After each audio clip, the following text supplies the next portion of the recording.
ତପସ୍ୟା ମଧ୍ୟ ଠିକ୍ ହେଉଛି। ଆମେନ୍। ଆଉ ଗୋଟେ ବାକ୍ୟ ଦେଖିବା, ଯୋହନ ପୁସ୍ତକ 3 ପର୍ବ 17 ପଦ। ଯେଣୁ ଜଗତର ବିଚାର କରିବା ନିମନ୍ତେ ଈଶ୍ୱର ଆପଣା ପୁତ୍ରଙ୍କୁ ଜଗତକୁ ପ୍ରେରଣ ନ କରି ଜଗତ ଯେପରି ତାହାଙ୍କ ଦ୍ୱାରା ପରିତ୍ରାଣ ପ୍ରାପ୍ତ ହୁଏ ଏଥିପାଇଁ ତାହାଙ୍କୁ ପ୍ରେରଣ କଲେ। ଜଗତକୁ ବିଚାର କରିବା ପରିବର୍ତ୍ତେ ପରମେଶ୍ୱର ନିଜର ପ୍ରେରଣକର୍ତ୍ତାଙ୍କୁ କ'ଣ ପାଇଁ ପଠେଇଲେ? ଜଗତ ଯେମିତି ପରିତ୍ରାଣ ପାଇବ।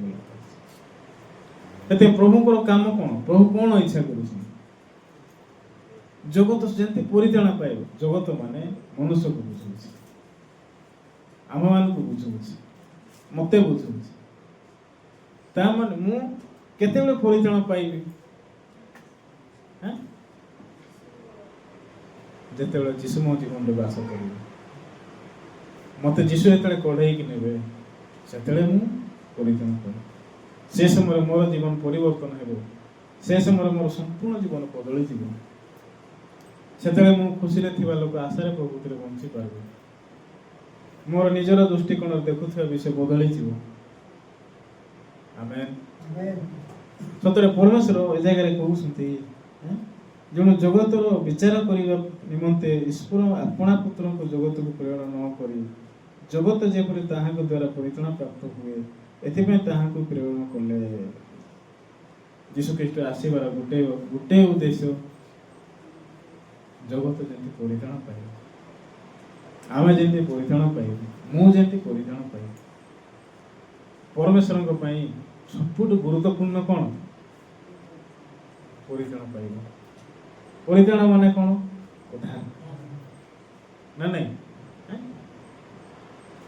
ସେଥିପାଇଁ ପୃଥିବୀରେ ମହାନ ଆଶୀର୍ବାଦ କ'ଣ? ଭଲ ଘର ଥିବାଟା, ଅଧିକ ଟଙ୍କା ଥିବାଟା, ନା ଅନନ୍ତ ମୁକ୍ତି ଥିବାଟା? ଖୁସିରେ ବଞ୍ଚନ୍ତି। ବୁଝିପାରୁଛନ୍ତି? ତେବେ ଖୁସିରେ ବଞ୍ଚନ୍ତୁ। ଉଠେ କହିଲେ ଉଠନ୍ତୁ, ଯାହା କହିଲେ ଯାଆନ୍ତୁ, ବସେ କହିଲେ ବସନ୍ତୁ। ଏତିକି ଯଦି ଆପଣ ଟ୍ରେନିଂ ନେବେ, ଯୋଉ ଜାଗାରେ ମଧ୍ୟ ପ୍ରଭୁତିରେ ଆଡଜଷ୍ଟ ହେଇକି ବଞ୍ଚି ପାରିବ। ଆମର ଚର୍ଚ୍ଚରେ ପାଷ୍ଟର ଚାହିଁଲେ ପାଷ୍ଟର ମାନଙ୍କୁ ଦରମା ରଖି ଦେଇଥାନ୍ତେ ନା ନାହିଁ? ୱାର୍ଲଡ ଚର୍ଚ୍ଚ ଗୁଡ଼ାକ ଯେମିତି ଦରମା ରଖି ଅଛନ୍ତି, ଦରମା ପାଉଛନ୍ତି, ଆମର ପାଷ୍ଟର ମାନଙ୍କୁ ପାଷ୍ଟର ପାର ସେମିତି ଦରମା ଦେଇପାରିବେ ନା ପାରବେନି?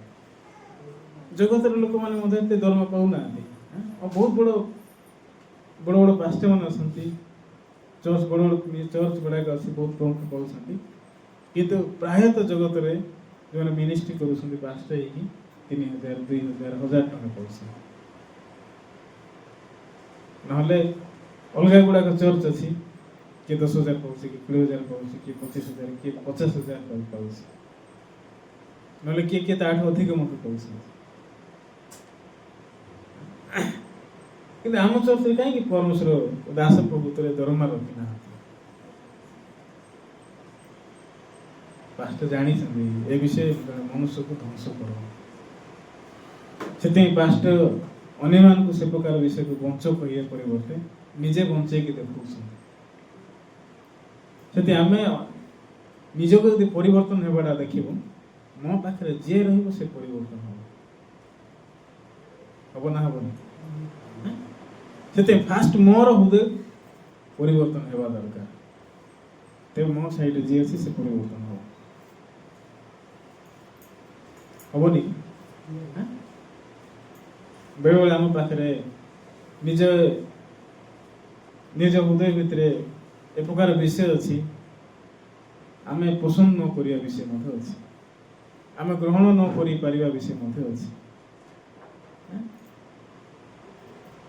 କିନ୍ତୁ ଗୋଟେ ବିଷୟ ଅଛି ଆମେ ଯୋଉଟାକି ଗ୍ରହଣ କରିପାରୁଛୁ, ଆଉ ଗୋଟେ ବିଷୟ ଅଛି ଯୋଉଟା ଆମେ ଗ୍ରହଣ କରିପାରୁଛୁ।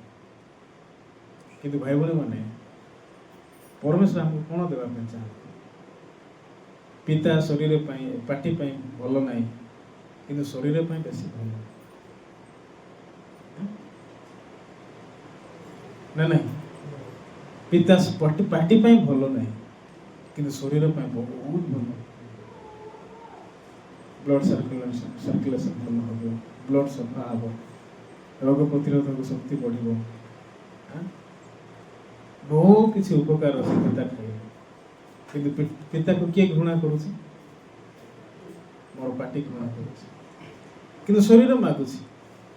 କିନ୍ତୁ ପାଟି ଦେଇକି ତ ପିତା ଯିବ, କିନ୍ତୁ ଯିଏ ଚାହୁଁନାହିଁ ଶରୀର ଚାହିଁଲେ ହବ କି? ବାଇବଲ ଏମିତି ଗୋଟେ ବାକ୍ୟ ନାହିଁ କି ଆତ୍ମା ଇଚ୍ଛୁକ ଶରୀର ଦୁର୍ବଳ ଅଛି ନା? ଆତ୍ମା ଇଚ୍ଛୁକ ଶରୀର ଦୁର୍ବଳ। ତେବେ ଆମେ କ'ଣ କହୁଛେ? ପ୍ରଭୁ ଚାହୁଁଛନ୍ତି କିନ୍ତୁ ମୋର ହୃଦୟରେ ଇଚ୍ଛା ନାହିଁ। ତମେ ପରିଧାନ ପାଇଲ, ତମର ଇଚ୍ଛାରେ ହେଲାନି। ପରିଧାନ ପାଇଲା ପରେ ମୋ ଇଚ୍ଛାରେ କାହିଁକି ହବ?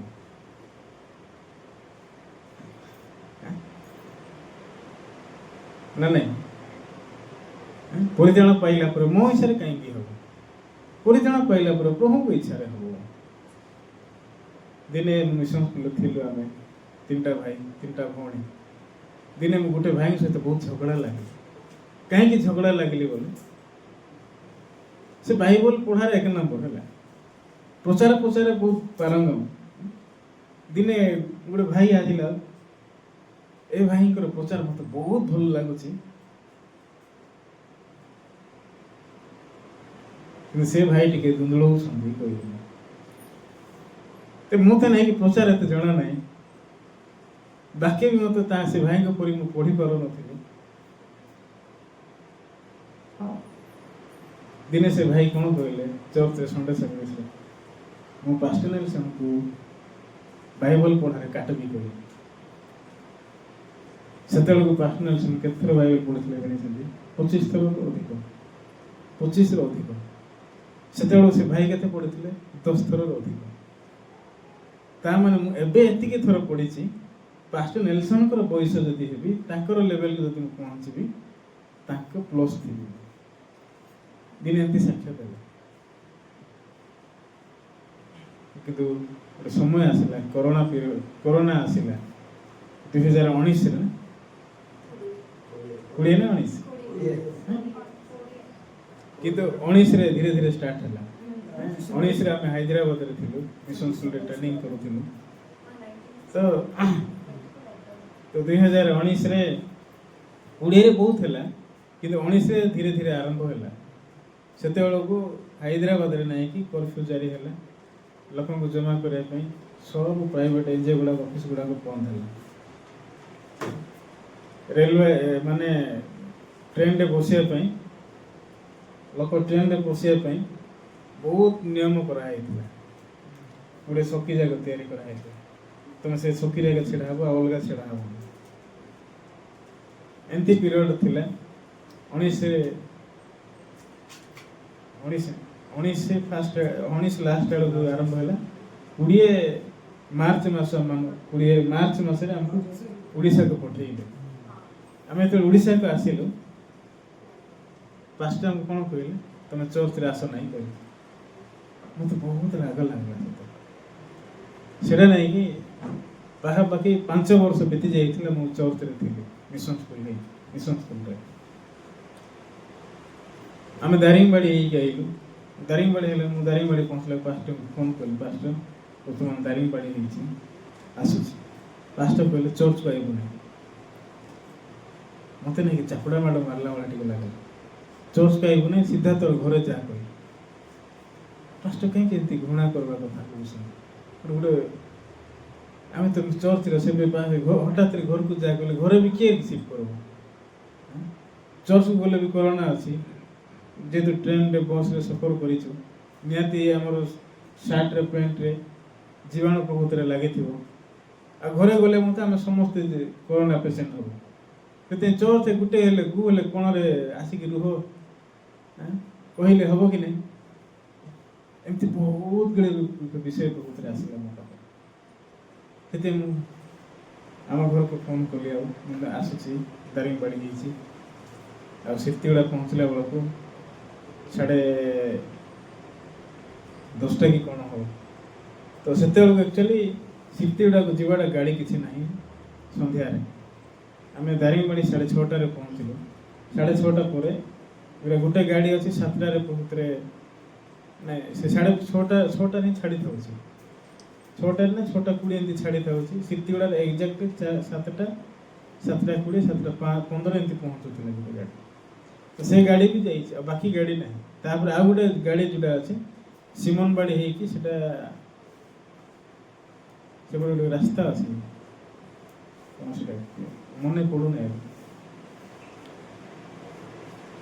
ଗୋଟେ ରାସ୍ତା ଅଛି ସେମିତି ହେଇକି ଗୋଟେ ଗାଡ଼ି ଅଛି ତ ସେଇଟା 7:45ରୁ ଦାରିଙ୍ଗବାଡ଼ିକୁ ଛାଡ଼ ତ ସେଇଟା ପୁଣି ସିମନବାଡ଼ି ହେଇଯିବ ତ ସିମନବାଡ଼ିରେ ଯିବି କେମିତି ଘରକୁ ମୁଁ ଆମର ଚର୍ଚ୍ଚ ଗୋଟେ ଭାଇଙ୍କୁ ଫୋନ୍ କଲି ଆଉ କାହାର ହେଲେ ଗୋଟେ ବାଇକ୍ ଖୋଜନ୍ତୁ ଆଉ ମୋତେ ଟିକେ ନେଇ ଆସନ୍ତୁ ଅପ୍ ଟୁ ସିମନବାଡ଼ି ପର୍ଯ୍ୟନ୍ତ ସେମାନେ ବାଇକ୍ରେ ଆସିଲେ ମୁଁ ସିମନବାଡ଼ି ପ୍ରକୃତରେ ଜଗିଥିଲି ଏମିତି ହେଇକି ଆମେ ଘରେ ପହଞ୍ଚିଲା ବେଳକୁ 12ଟା ନା 12:30 ହେଲା ମୁଁ ଯାଇକି ଘରେ ପ୍ରକୃତରେ କହିଲି ମୋ ହୃଦୟରେ କ'ଣ ନିଷ୍ପତ୍ତି ନେବି ଆଉ କେବେ ମିଶନ ସ୍କୁଲକୁ ଯିବାର ନାହିଁ ଆଜି ଯଦି ମୋତେ ଘୋଡ଼ା ହେଲା ଆଉ ଥରେ କାହିଁକି ଯିବି ମୁଁ ଏମିତି ବହୁତରେ ଚିନ୍ତାର ମୋ ପାଖରେ ଆଇଲା ତାପରେ କରୋନା ସମୟରେ ସେଠି ଜୁମ୍ ପ୍ରକୃତରେ ଚାଲିଲା ସଦାବେଳେ ଜୁମ୍ ପ୍ରକୃତରେ ହେଲା ମୁଁ ପାହାଡ଼କୁ ଯାଇକି ଜୁମ୍ ଶୁଣିକି ବାକ୍ୟ ଶୁଣିକି ଆସୁଥିଲି କରୋନା ପିରିୟଡ଼ରେ ମଧ୍ୟ ଆମର ଜୁମ୍ରେ ମିଶନ ସ୍କୁଲ କ୍ଲାସ୍ ହେଉଥିଲା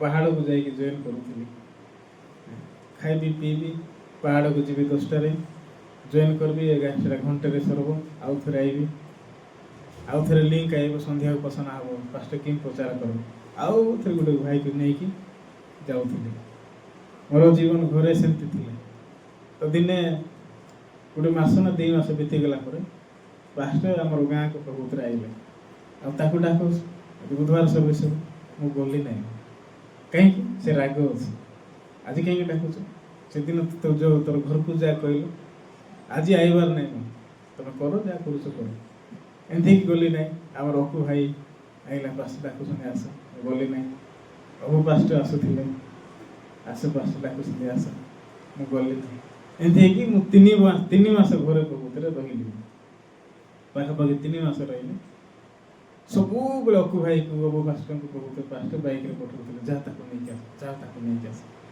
ମୁଁ ହଉ କାଲି ଆଇବି ଆଜି ଆଇବି ପରେ ଆଇବି ଏମିତି ହେଇକି ଠକୁଥିଲି ମୁଁ ଠକିଲି ଦିନେ ଅକୁ ଭାଇ ଆଇଲେ ଆଜି ପାଷ୍ଟ ମୋତେ କହିଛନ୍ତି ତମକୁ ବସେଇକି ନେବି ମୁଁ ନାଇଁ କେମିତି ରାଗ ଲାଗିଲା ତାକୁ ତ କିଛି କହିପାରିଲି ନାହିଁ ମୁଁ କାଲି ସିଓର ଆଇବି ତମେ ଯାଅ ବୋଲି କହିଲି ସେଥିପାଇଁ ଇଚ୍ଛା ନଥିଲା ତା ବାସି ଦିନ ନେଇକି ମୁଁ ଚର୍ଚ୍ଚକୁ ଚାଲିକି ଗଲି ଆଉ ସେଟା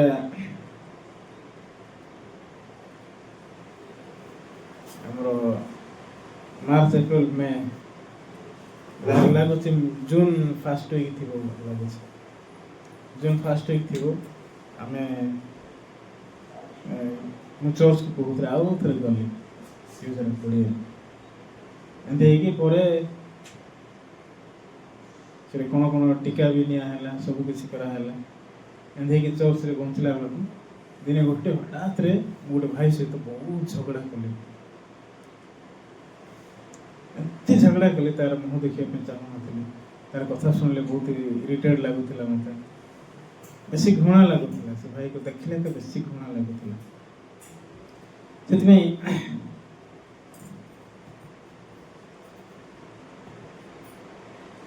ତ ଯେହେତୁ ବେଶୀ ଘୃଣା ଲାଗୁଥିଲା ପାଖାପାଖି 2 ଦିନ ନା 3 ଦିନ ତା ସହିତ ମିଶୁନଥିଲି ଦିନେଟା ପାଷ୍ଟ କେମିତି ଜାଣିଲେ ମାନେ 2 ଜଣ ପଟାପଟି ହେଉନାହାନ୍ତି ମିଶୁନାହାନ୍ତି କଥା ହେଉନାହାନ୍ତି ତ ମଣିଷର ବିଷୟରେ ପାଷ୍ଟ ବାକ୍ୟ ପ୍ରଚାର କରିବା ପୂର୍ବରୁ କହିଲେ ଆଉ ଯାହାର ଭିତରେ କ'ଣ ଅଛି ଆସିକି ସେୟାର କର ତ ମୁଁ କ'ଣ ସେୟାର କରୁ ମୁଁ ଗଲି ଆଉ ଭଲ ବିଷୟ କହିଲି ସେଟା କହିଲି ନାହିଁ ଭାଇ ସହିତ ଝଗଡ଼ା ହେଇଛି 3 ଦିନ ଆଉ ଆମ କଥା ବି ହେଉନି ମିଶୁନି ଏମିତି ହେଇକି ପାଷ୍ଟ ଜାଣିଲେ ସେଟା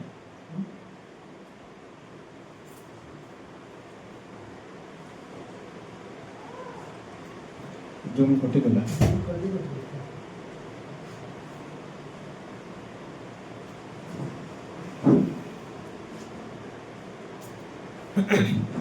ଏମିତି ଏଇ 5ଟା ଦିନେ ଜାଣିଲେ ଆଉ ମୋତେ ପର୍ସନାଲି ପ୍ରଭୁତ୍ୱରେ ଡାକିଲେ ଆଉ ଫେଲୋସିପ୍ ଦେଲେ।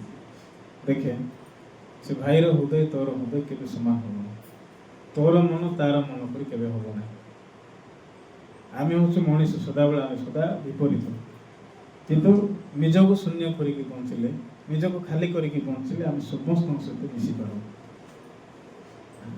ମନୁଷ୍ୟ ପାଖରେ ଗୋଟେ ଦିନକୁ 40,000 ଅଧିକ ଚିନ୍ତା ଆସୁଛି। ତ 40,000 ଚିନ୍ତା ଅଧିକ ଯଦି ମନୁଷ୍ୟ ପାଖରେ କାମ କରୁছে,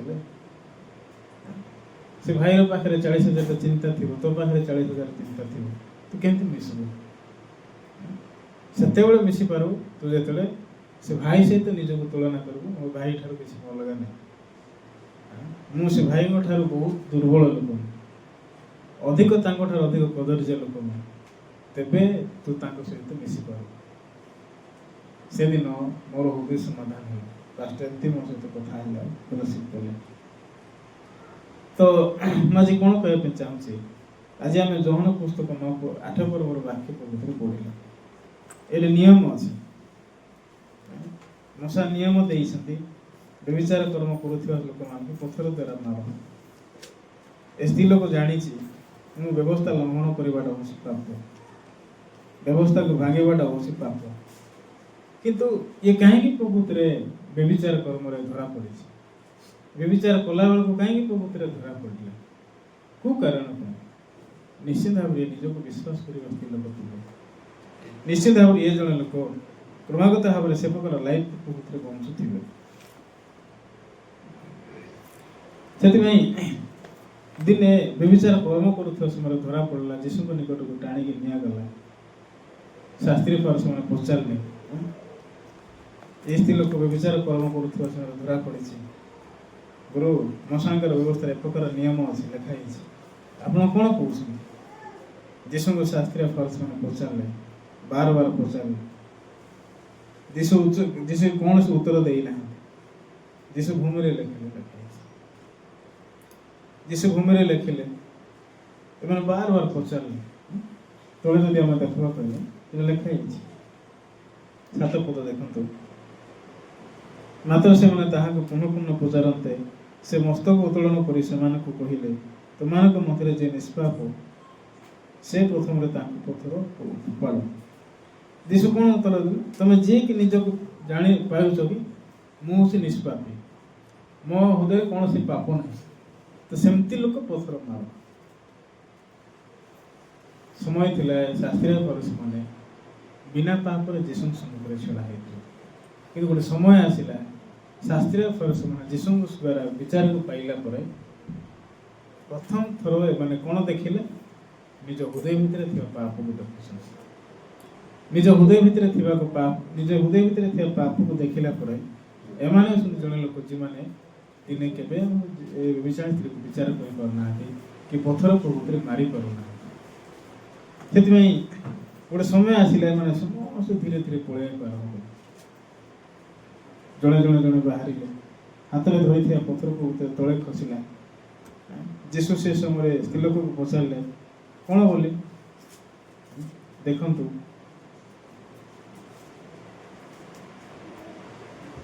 ଯୋହାନ 8 ପର୍ବର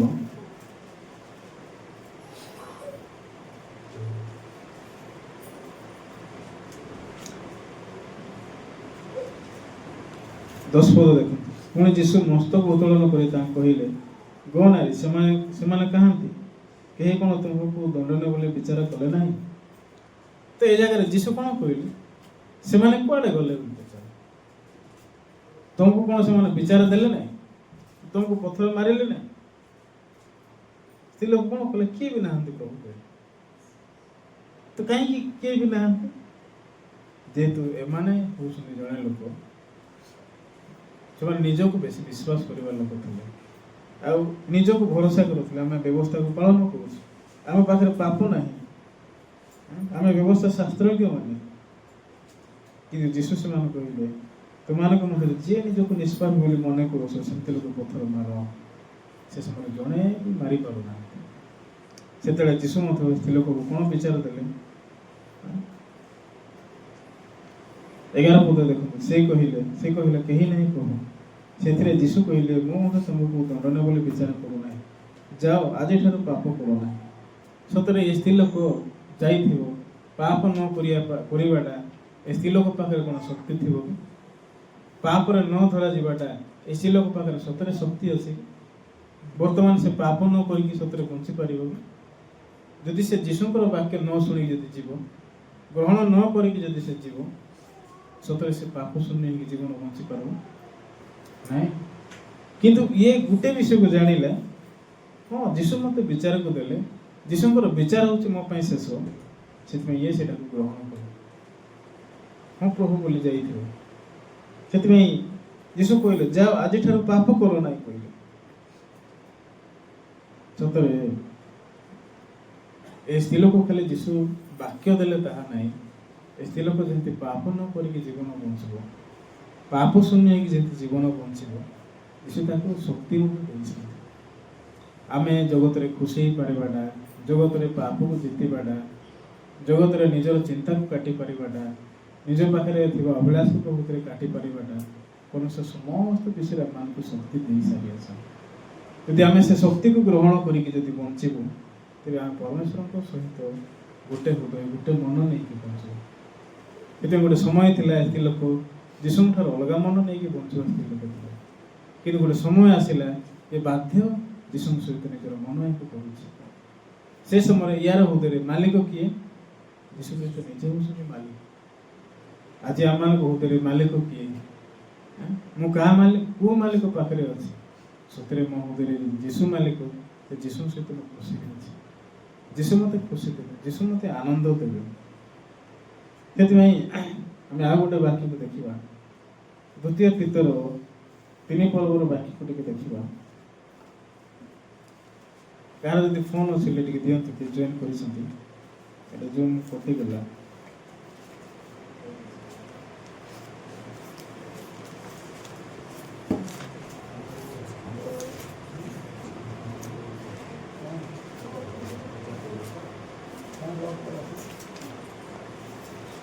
ଦ୍ୱିତୀୟ ପିତର 3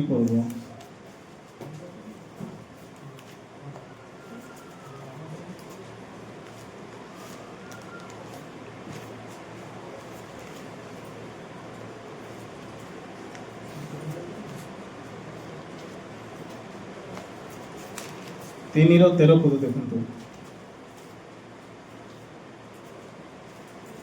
ଆମମାନେ ତାହାଙ୍କ ପ୍ରତିଜ୍ଞା ଅନୁସାରେ ଗୋଟିଏ ନୂତନ ଆକାଶ ମଣ୍ଡଳ, ନୂତନ ପୃଥିବୀର ଅପେକ୍ଷାରେ ଅଛୁ, ଯାହା ଧାର୍ମିକତାର ଆବାସସ୍ଥଳ ହେବ।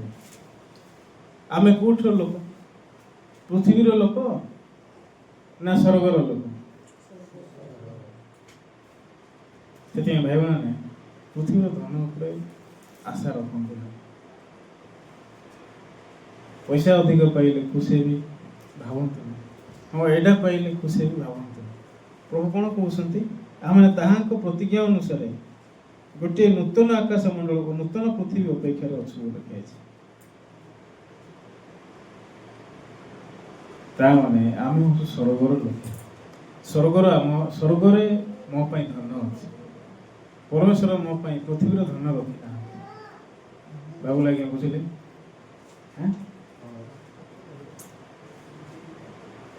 ନିଦ ହେଉଥିଲା ତ ସେଥିପାଇଁ ପଚାରିଲି। ପୃଥିବୀରେ ଆମର ଧନ ନାହିଁ। ପରମେଶ୍ୱର କହୁଛନ୍ତି ତମର ସ୍ୱର୍ଗରେ ଧନ ଅଛି। ନୂତନ ଆକାଶ ମଣ୍ଡଳ, ନୂତନ ପୃଥିବୀ ଅପେକ୍ଷାରେ ଅଛୁ ବୋଲି ଲେଖାଯାଇଛି, ଯାହା ଧାର୍ମିକତାର ଆବାସସ୍ଥଳ ଲେଖାଯାଇଛି। ତ ମୋର ସତରେ ମୋର ପ୍ରକୃତ ରାଜ୍ୟ କୋଉଟା? ମୋର ପ୍ରକୃତ ରାଜ୍ୟ କୋଉଟା? ମୋର ପ୍ରକୃତ ରାଜ୍ୟ ହଉଛି ପୃଥିବୀ ନା ମୋର ପ୍ରକୃତ ରାଜ୍ୟ ହଉଛି ସ୍ୱର୍ଗ? ମୋର ପ୍ରକୃତ ରାଜ୍ୟ ହଉଛି ସ୍ୱର୍ଗ।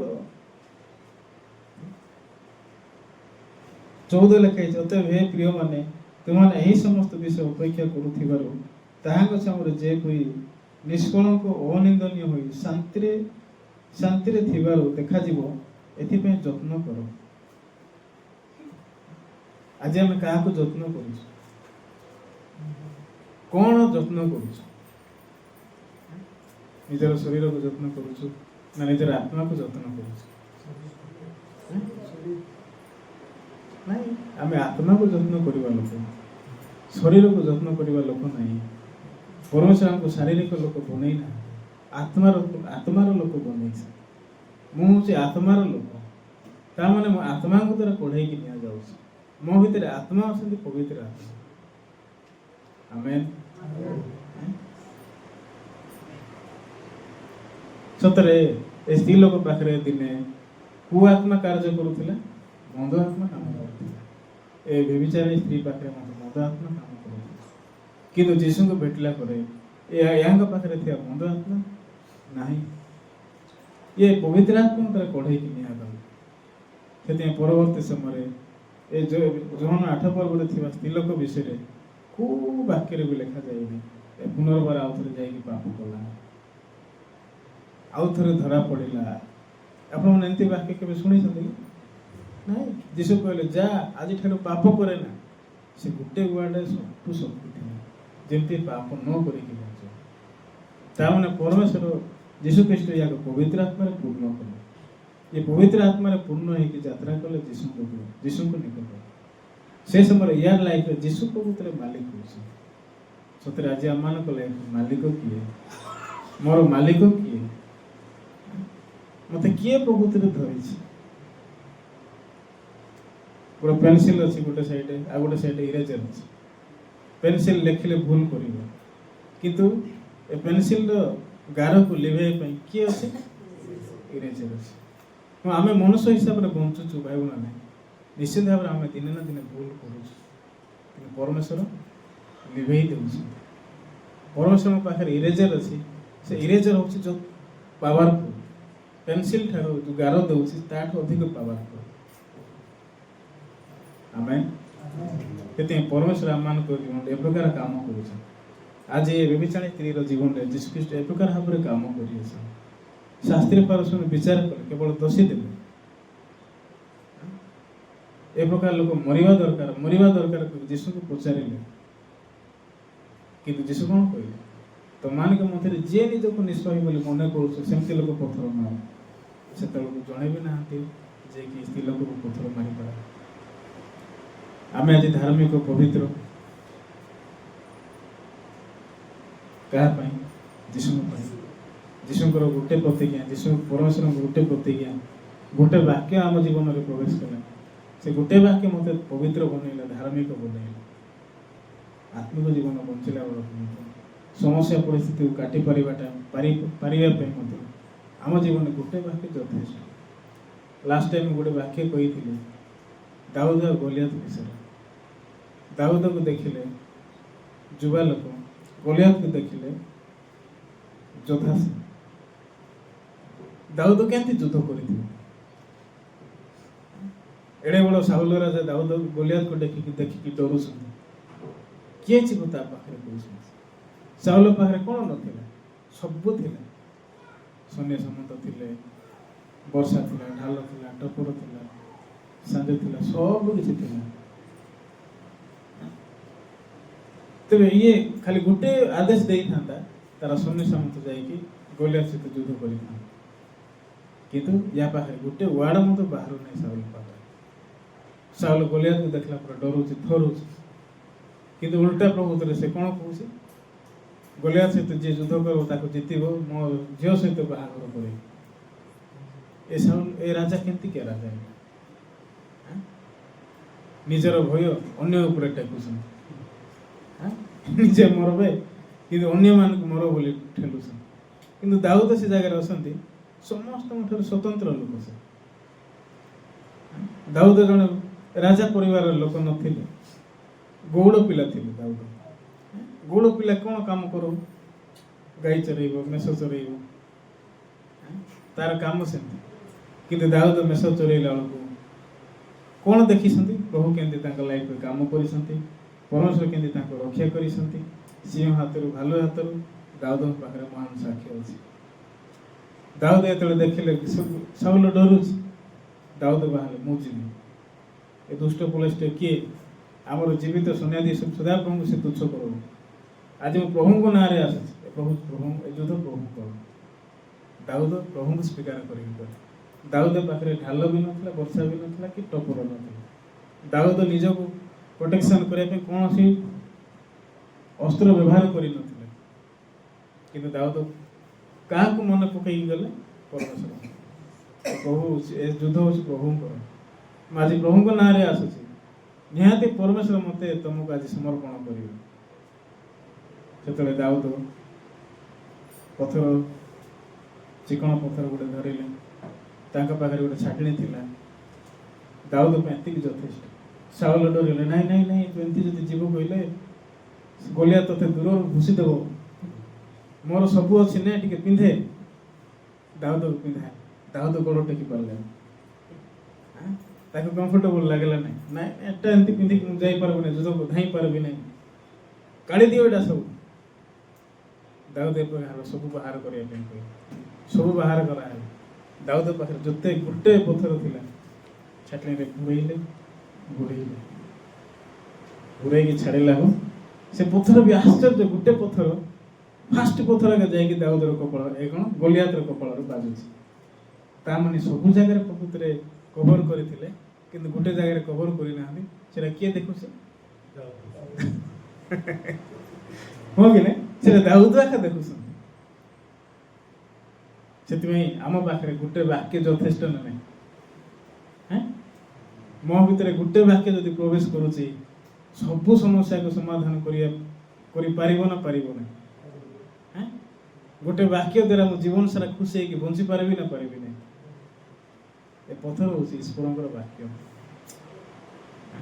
ଦାଉଦଙ୍କ ପାଖରେ କିଛି ନଥିଲା, କିନ୍ତୁ ବାକ୍ୟ ଥିଲା, ଈଶ୍ୱର ଥିଲା। ଏ ବ୍ୟଭିଚାରୀ ସ୍ତ୍ରୀର ଜୀବନରେ ମଧ୍ୟ ଈଶ୍ୱର ପ୍ରବେଶ କଲେ। ଯୀଶୁଖ୍ରୀଷ୍ଟ ତାର ଲାଇଫରେ ବାସ କଲେ। ସେଥିପାଇଁ ଏ ଦିନେ ଯୀଶୁଠାରୁ ମୁକ୍ତ ହେଇକି ଯାଉଛି। ଆମେନ୍। ତ ସେଥିପାଇଁ ମୁଁ ଆଶା କରେ ଆପଣମାନେ ଏ ସପ୍ତାହରେ ମଧ୍ୟ ଏ ପ୍ରକାର ଖୁସିରେ, ଆଶାରେ, ଆନନ୍ଦରେ ପ୍ରଭୁଥିରେ ବଞ୍ଚିବେ। ଦୁଃଖ ସମୟରେ ଖାଲି ଦୁଃଖ କରନ୍ତୁ ନାହିଁ, ଦୁଃଖ ସମୟରେ ବିବେଚନା କରନ୍ତୁ, ସୁଖ ସମୟରେ ଆନନ୍ଦ କରନ୍ତୁ।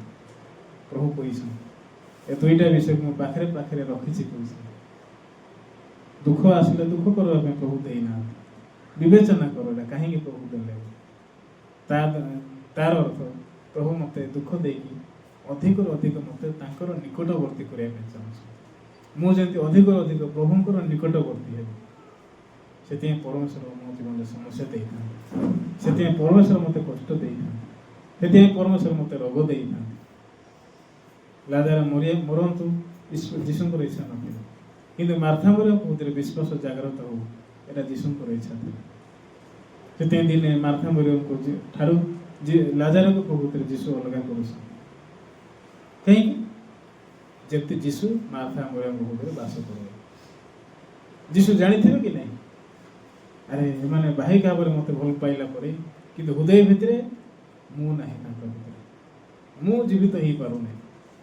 ଏଇଟା ତାଙ୍କ ପାଇଁ ବହୁତ ବଡ଼ କଷ୍ଟ। ଏଇଟା ଭଲରେ ସେ କିଏ ଜାଣିଛି? ଯୀଶୁଖ୍ରୀଷ୍ଟ ଭଲସେ ଜାଣିଛନ୍ତି। କିନ୍ତୁ ମାର୍ଥା ମରିୟମ କ'ଣ ଖୋଜୁଛନ୍ତି? ଯୀଶୁଙ୍କର ଶରୀର ଆଇଲେ ହବ, ଯୀଶୁ ଟିକେ ଆସିଲେ ହବ। କିନ୍ତୁ ଯୀଶୁ ନ ଆସିକି ବାକେ ପଠେଇଲେ, ବ୍ୟସ୍ତ ହୁଅ ନାହିଁ, ଏଇ ପୀଡ଼ା ମୃତ୍ୟୁ ନିମନ୍ତେ ନୁହେଁ, ଈଶ୍ୱରଙ୍କର ଗୌରବ ନିମନ୍ତେ। ତୋ ଦ୍ୱାରା ଈଶ୍ୱରଙ୍କ ପୁତ୍ର ଗୌରବ ପ୍ରାପ୍ତ ହୁଅନ୍ତି। ଆମେନ୍ ପ୍ରଭୁ କହିବାଟା ମାର୍ଥା ମରିୟମଙ୍କର ଜୀବନ ଥିଲା। ବୁଝିପାରୁଛନ୍ତି? ଆପଣମାନଙ୍କ ଜୀବନରେ ମଧ୍ୟ ସମସ୍ୟା ପରିସ୍ଥିତି ଆସିଲେ କ'ଣ କହିବେ? ହାଲେଲୁୟା। କ'ଣ କହିବେ? ହାଲେଲୁୟା, ପ୍ରେଜ୍ ଦ ଲର୍ଡ। ଆମେନ୍ ପ୍ରଭୁ। ଆମେନ୍ ମାନେ କ'ଣ? ଜିତିଲି। କ'ଣ? ପ୍ରେଜ୍ ଦ ଲର୍ଡ ମାନେ କ'ଣ? ପ୍ରଭୁ ତମେ ପ୍ରଶଂସା ପାଅ, ଗୌରବ ପାଅ, ନା ନାଇଁ? ଚାଲନ୍ତୁ ଏମିତି କହିକି ଜୀବନ ବଞ୍ଚିବା। ଠିକ୍ ଅଛି କି? ଏ ସପ୍ତାହରେ ମୋତେ ସେମିତି କହିକି ବଞ୍ଚନ୍ତୁ। ସମସ୍ୟାକୁ ଦେଖିକି କାନ୍ଦନ୍ତୁ ନାହିଁ, ସମସ୍ୟାକୁ ଦେଖିକି କ'ଣ କରିବି କହିକି ଚିନ୍ତା କରନ୍ତୁ ନାହିଁ, କିନ୍ତୁ ସମସ୍ୟାକୁ ଦେଖିକି କ'ଣ କହିବେ? ହାଲେଲୁୟା, ପ୍ରେଜ୍ ଦ ଲର୍ଡ। ଆମେନ୍। ହାଲେଲୁୟା, ପ୍ରେଜ୍ ଦ ଲର୍ଡ। ପ୍ରଭୁ ଏ କାରଣ ପାଇଁ ତମେ ଗୌରବ ପାଅ। ବୁଝିଲେ କି? ପ୍ରଭୁ ଏ ସମସ୍ୟା ଅଛି, ସେଥିପାଇଁ ତମେ ଗୌରବ ପାଅ। ମୁଁ ଗ୍ରହଣ କରୁଛି ପ୍ରଭୁ। ଆମେନ୍ ମାନେ ରିସିଭ୍ କରବା, ତାମାନେ ପାଇଲି, ସକ୍ସେସ୍ ହେଲି। ବୁଝିଲେ କି ବାବୁଲ ଆଜ୍ଞା? হ্যাঁ, ବ୍ୟସ୍ତ ହେବାର ନାହିଁ, ପ୍ରଭୁ କାମ କରିବେ। ସମସ୍ତଙ୍କ ଲାଇଫ୍ରେ ପ୍ରଭୁ କାମ କରୁଛନ୍ତି। ଏମିତି ନାହିଁ ପରମେଶ୍ୱର ଖାଲି ପରିଚାଳନା ଦେଲେ ଆଖି ବନ୍ଦ କରିକି ଅଛନ୍ତି, ସେମିତି ନାହିଁ। ପ୍ରଭୁ କାମ କରୁଛନ୍ତି, ଆମେ ଦେଖୁନୁ ନା ନାଇଁ? ଆମେ ପବନକୁ ବି ଦେଖୁନୁ, ମାଧ୍ୟାକର୍ଷଣ ଶକ୍ତିକୁ ବି ଦେଖୁନୁ, କିନ୍ତୁ ଅଛି ନା ନାହିଁ? ଅଛି ନା ନାହିଁ କୁହନ୍ତୁ, ସମସ୍ତେ କୁହନ୍ତୁ। ମାଧ୍ୟାକର୍ଷଣ ଶକ୍ତି ଅଛି ନା ନାହିଁ? ଅଛି। ଏ ମାଧ୍ୟାକର୍ଷଣ ଶକ୍ତିକୁ ଯେମିତି ବିଶ୍ୱାସରେ ଅଛି ବୋଲି କହୁଛନ୍ତି, ଆପଣମାନେ ସ୍ପିରିଚୁଆଲ ଲାଇଫ୍ ବଞ୍ଚିଲା ବେଳକୁ ମଧ୍ୟ ସେମିତି ଅଛି କହିକି ବଞ୍ଚନ୍ତି। କ'ଣ କହିକି? ଅଛି, ନଥିଲେ ବି ଅଛି। ଯୀଶୁ କହିଲେ, ମୁଁ ହେଉଛି ପୁନରୁତ୍ଥାନ ଜୀବନ, ଯେ ମୋ ଠାରେ ବିଶ୍ୱାସ କରେ ଯଦି ବି ମରେ ତଥାପି ବଞ୍ଚିବ। ପ୍ରଭୁ ଜାଣିଛୁ ସେ ଶେଷ ଦିନରେ ଉଠିବ। ଜାଣିଲେ କ'ଣ ହେଲା? ତମ ତ ବିଶ୍ୱାସ ନାହିଁ ନା ନାଇଁ? ସେଥିପାଇଁ ଯୀଶୁ କହିଲେ, ମୁଁ ହେଉଛି ପୁନରୁତ୍ଥାନ ଜୀବନ, ଯେ ମୋ ଠାରେ ବିଶ୍ୱାସ କରେ ଯଦି ବି ମରେ ତଥାପି ବଞ୍ଚିବ। ଏଇଟା ଯୀଶୁଙ୍କର ଶେଷ ବାକ୍ୟ। ଆମ ଜୀବନରେ ମଧ୍ୟ ଦିନେ ଆମେ ପ୍ରଭୁ ମୁଁ ପାପୀ ଅଧାର୍ମିକ, ମୋତେ କ୍ଷମା କର, ଦୟା କର। ଯୀଶୁ କ'ଣ ଦେଖେଇଲେ? ତୁ ଟିକେ ବାକ୍ୟ ଭୁଲି ଯାଇଛୁ, ତ ଏଭଳି ପୁସ୍ତକ ଟିକେ ଫେରେ, ଏଭଳି ପୁସ୍ତକ 10-17 ପଦ ବାକ୍ୟ ଟିକେ ମନେ ରଖେ ତୋର ଲାଇଫରେ। ସେମାନଙ୍କ ପାପ, ସେମାନଙ୍କ ଅପରାଧ ସବୁ ଆମେ ସ୍ମରଣ କରିବା ନାହିଁ। ଏହି ସମସ୍ତ ମୋଚନ ହେବା ସ୍ଥଳେ ପାପ ନିମନ୍ତେ ବଳି ଉତ୍ସର୍ଗ କରିବା ଅନାବଶ୍ୟକ। 18 ପଦ। ଏବେ ଆବଶ୍ୟକ କି ମୋ ପାଇଁ? ମୋତେ କିଛି କରିବା ଦରକାର ନା ନାହିଁ? ଅନାବଶ୍ୟକ ବୋଲି ପ୍ରଭୁ କାଟିଦେଲେ। ସେତେ ନିଜ ପାଇଁ ବ୍ୟସ୍ତ ହେବାଟା ମୋତେ ଆବଶ୍ୟକ ନାହିଁ, ନା ନାହିଁ? ଆଶା କରେ ଆପଣମାନେ ପ୍ରକାର ଏ ସମୟରେ ପ୍ରଭୁଙ୍କ ଦ୍ୱାରା କଢ଼େଇକି ନିଆଯିବେ। ଏତିକି କହିବି, ପ୍ରାର୍ଥନା କରିବା। ଧନ୍ୟବାଦ ଦେଉଛୁ ମଙ୍ଗଳ ପରମେଶ୍ୱର ପିତା, ଯେ ଅନୁଗ୍ରହ ଦେଲ। ଯୌନ ପୁସ୍ତକ 8 ପର୍ବ ଦ୍ୱାରା ଗୋଟେ ବିଷୟକୁ ଜାଣୁଛୁ କି ପରମେଶ୍ୱର କେମିତି ଯୀଶୁଙ୍କ ଦ୍ୱାରା ସେ ବ୍ୟଭିଚାରୀ ସ୍ତ୍ରୀର ପାପକୁ ଭିତରେ ବିଚାର କରୁଛନ୍ତି। ଯୀଶୁଙ୍କ ଦୃଷ୍ଟିରେ ଦେଖିଲେ ଏ ସ୍ତ୍ରୀ ଲୋକକୁ ଦେଖୁନାହାନ୍ତି। ଆଉ ସ୍ତ୍ରୀ ଲୋକ ଭିତରେ ଜଣେ ଲୋକ ଅଛି ଯିଏକି ତାକୁ ପାପ କରେଇଛି। ସେଥିପାଇଁ ଯୀଶୁ ଗୋଟେ ବିଷୟ କହିଲେ ଶାସ୍ତ୍ରୀୟ ଫରିସୀମାନଙ୍କୁ, ତୁମମାନଙ୍କୁ ମୋତେ ଯିଏ ନିଜକୁ ନିଷ୍ପାପୀ ବୋଲି ମନେ କରୁଛ ସେତିକା ଲୋକ ପଥର ମାର। ସେତେବେଳକୁ ଜଣେ ବି ଲୋକ ନଥିଲେ ଯେଉଁମାନେ କି ପଥର ସ୍ତ୍ରୀ ଲୋକ ଉପରେ ମାରିପାରିବେ। ସେତେବେଳେ ସମସ୍ତ ପଥର ତଳେ ପଡ଼ିଯିବ। ସେତେବେଳେ ଯୀଶୁ କହିଲେ, ଗୋ ନାରୀ, ସେମାନେ କାହାନ୍ତି? କେହି କ'ଣ ତୁମକୁ ଦଣ୍ଡନ ବୋଲି ବିଚାର କଲେ ନାହିଁ? ସେ ସମୟରେ ସ୍ତ୍ରୀ ଲୋକ କହିଲେ, କେହି ନାହିଁ ପ୍ରଭୁ। ସେଥିରେ ଯୀଶୁ କହିଲେ, ମୁଁ ମଧ୍ୟ ତୁମକୁ ଦଣ୍ଡନ ବୋଲି ବିଚାର କରୁନି, ଯାଅ ଆଜିଠାରୁ ପାପ କରୁନି। ଏ ଗୋଟେ ବାକ୍ୟ ସ୍ତ୍ରୀ ଲୋକ ପାଇଁ କେତେ ଗୁରୁତ୍ୱପୂର୍ଣ୍ଣ ଥିଲା। ହଁ ଠିକ୍, ଯେତେବେଳେ ଆମେ ଗୋସ୍ପେଲକୁ ଶୁଣିଲୁ ପ୍ରଭୁ, ଦିନେ ଆମେ ନିରୁପାୟ ଥିଲୁ, ଅଧାର୍ମିକ ଥିଲୁ, ଅପବିତ୍ର ଥିଲୁ। ଆମେ ଧାର୍ମିକତାର ଫଳ ଫଳିବା ପାଇଁ ଅନେକ କର୍ମ କରୁଥିଲୁ, ଚେଷ୍ଟା କରୁଥିଲୁ, କିନ୍ତୁ ତାହା କେମିତି କାର୍ଯ୍ୟ ସାଧନ ହେଉନଥିଲା। କିନ୍ତୁ ଦିନେ ଆମେ ସତ୍ୟ ଜ୍ଞାତ ହେଲୁ, ସେ ସତ୍ୟ ଆମମାନଙ୍କୁ ମୁକ୍ତ କଲା। ସେଥିପାଇଁ ସେ ସତ୍ୟ ଆମକୁ ଧାର୍ମିକତାର ଫଳ ଭିତରେ ଆଣିଦେଲା। ସେଥିପାଇଁ ଆମେ ଯେତେବେଳେ ଧାର୍ମିକତାର ଫଳ ଫଳୁଛୁ, ପ୍ରଭୁଟା ଆମର ଫଳ ନୁହଁ, ପ୍ରଭୁ ଏଇଟା ତମେ ଦେଇଦେଇଛ। ସେଥିପାଇଁ ଆଜି ମଧ୍ୟ ସମାନ ବାକ୍ୟ ମାନଙ୍କ ଭିତରେ ତୁମେ ଦେବା ପାଇଁ ଚାହୁଁଛ, ଯେଉଁ ବାକ୍ୟ ନେଇକି ଆମେ ପ୍ରତ୍ୟେକ ଦିନ ଖୁସିରେ ଆଶାରେ ପ୍ରଭୁରେ ବଞ୍ଚିପାରିବୁ। ଆଜି ଏ ରବିବାର ଉପାସନାରେ ମଧ୍ୟ ଯୋଗ ଦେବା ପାଇଁ, ବାକ୍ୟ ଦେବା ପାଇଁ ବହୁତ ଧନ୍ୟବାଦ ଦେଉଛି ପ୍ରଭୁ। ଆମର ଭାଇ ଭଉଣୀମାନଙ୍କ ପାଖରେ ବିଭିନ୍ନ ସମସ୍ୟା ପରିସ୍ଥିତି ଅଛି। ପରମେଶ୍ୱର ତୁମେ ଜାଣିଅଛ, ହଁ ଏଇଟା ତମର ଇଚ୍ଛା, ଲାଜାର ମରିଯାଆନ୍ତୁ, ପୀଡ଼ିତ ଅବସ୍ଥାରେ ଥାଆନ୍ତୁ, ଯେଉଁଟା ତମର ଇଚ୍ଛା ଥିଲା। ଈଶ୍ୱରଙ୍କ ପୁତ୍ର ଗୌରବ ପାଆନ୍ତି ବୋଲି ଲେଖା ହେଇଛି। ହଁ, ସେଥିପାଇଁ ଈଶ୍ୱରଙ୍କ ପୁତ୍ର, ତାର ଅର୍ଥ ଯୀଶୁ ଖ୍ରୀଷ୍ଟ ଗୌରବ ପାଉଥିଲେ। ତାର ଅର୍ଥ ଯୀଶୁ ମାର୍ଥା ମରିୟମଙ୍କ ମଧ୍ୟରେ ବାକ୍ୟକୁ ସ୍ଥାପନ କରିବା ପାଇଁ ଚାହୁଁଛନ୍ତି। ଯେତେବେଳେ ଆମେ ସମସ୍ୟା ଅଛି କହିକି ବଞ୍ଚିବାଟା ବିଶ୍ୱାସ ନାହିଁ କରୁ। କିନ୍ତୁ ଆଜି ଆମକୁ ଗୋଟେ ବିଷୟକୁ ତୁମେ ଶିଖେଇଲ। ମୋ ସମସ୍ୟା ଅଛି, ହାଲେଲୁୟା କୁହ। ସମସ୍ୟା ଅଛି, ପ୍ରେଜ୍ ଦ ଲର୍ଡ କୁହ। ସମସ୍ୟା ଅଛି, ଆମେନ୍ ବୋଲି କୁହ। ତ ଏଇଟା ହେଉଛି ଆମ ଲାଇଫ୍ ପାଷ୍ଟର ଶିଖେଇଛି। ପରମେଶ୍ୱର ଏ ବାକ୍ୟ ଦ୍ୱାରା ଆଜିର ଉପାସନାରେ ଦେଇଅଛ, ସେଥିପାଇଁ ଧନ୍ୟବାଦ ଦେଉଛୁ। ଆମକୁ ଆଶାରେ ଖୁସିରେ ଆତ୍ମା ଦ୍ୱାରା ପଢ଼େଇକି ସମସ୍ତ ବିଷୟ ତମ ହସ୍ତରେ ସମର୍ପଣ କରି ପ୍ରାର୍ଥନା ଶୁଣିଛୁ, ଧନ୍ୟବାଦ ଦେଇ ଯୀଶୁଙ୍କ ନାମରେ ମାଗୁଅଛି। ନମସ୍କାର ସମସ୍ତଙ୍କୁ, ବହୁତ ବହୁତ ଧନ୍ୟବାଦ।